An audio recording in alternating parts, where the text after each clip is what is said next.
Hello friends, welcome back to my channel. तो आज আমি শিবরাত্রি পুজো করছি। আজ হচ্ছে মহাশিবরাত্রি। তো এখানে আমি পুজোর জন্য সব জিনিস জোগাড়যন্ত্র করে নিয়েছি সব কিছু। আর এখানে সব জিনিস অ্যাভেলেবল হয়ও না। এখানে আমি বেল পাইনি, তারপর হচ্ছে দুত্রা ফুল পাইনি, তারপর হচ্ছে অনেক কিছু পাইনি। তো যা যা জিনিস পেয়েছি আর কি সেই সব দিয়ে পুজোটা করলাম। তো হচ্ছে এখানে উড়িষ্যাতে সবাই হচ্ছে 8 তারিখে করে নিয়েছে, আর আমরা হচ্ছে 9 তারিখে করছি। তো যার যেরকম নিয়ম সেই হিসাবেই করে। তো ওই দিকটার নিয়ম হচ্ছে চতুর্দশীর আগেই ওরা পুজো করে নেয়, কিন্তু আমাদের চতুর্দশীতেই হয় পুজো। তো হচ্ছে পুজো করা স্টার্ট করে দিয়েছি। আর সকাল সকালই পুজো করছি।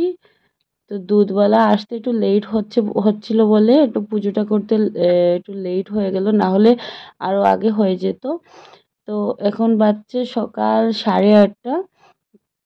তো সকাল সকাল পুজোটা করে নিচ্ছি, কারণ ওর আবার অফিস আছে। তো হচ্ছে আমি উপবাস পুরো দিন থাকবো না, কারণ আমার বাবুটা ছোট আছে বলে থাকতে পারবো না। আর ও থাকবে। আর পুজোটা তাড়াতাড়ি করে সকাল সকাল উঠে স্টার্ট করে দিলাম। আর অনেকটা ফুল পেয়েছি, কিন্তু এই দুত্র ফুলটা পাইনি, আর হচ্ছে আকন্দ ফুল পাইনি, অল্প পেয়েছিলাম আকন্দ ফুল। আর অন্য অন্য অনেক নীল কালারের অপরাজিতা, ওগুলো ওইখানে পাওয়া যায়, কিন্তু আজ পাওয়া যায়নি, হয়তো কেউ নিয়ে চলে গেছে, তার জন্য পাইনি আর কি। তো যেই রকম আমি পুজো করি সেই রকমই করছি পুজোটা। আর এবার হচ্ছে মন্দিরেও গেলাম না, আর হচ্ছে আর বেশি কিছু আয়োজন করতে পারিনি, কারণ বাবুটা ছোট্ট বলে আর কিছু করতে পারিনি। তো নিয়মের জন্যই আর কি করছি। আর এদিকটায় শুভ ছুটাছুটি করছে। আর তো ওই পাশে শুভ আর আমার ছোট্ট সোনাটা আর ওর ঠাম্মি একসঙ্গে বসে আছে। আর হচ্ছে তাড়াতাড়ি করে আমি এদিকটায় পুজোটা সেরে নিচ্ছি।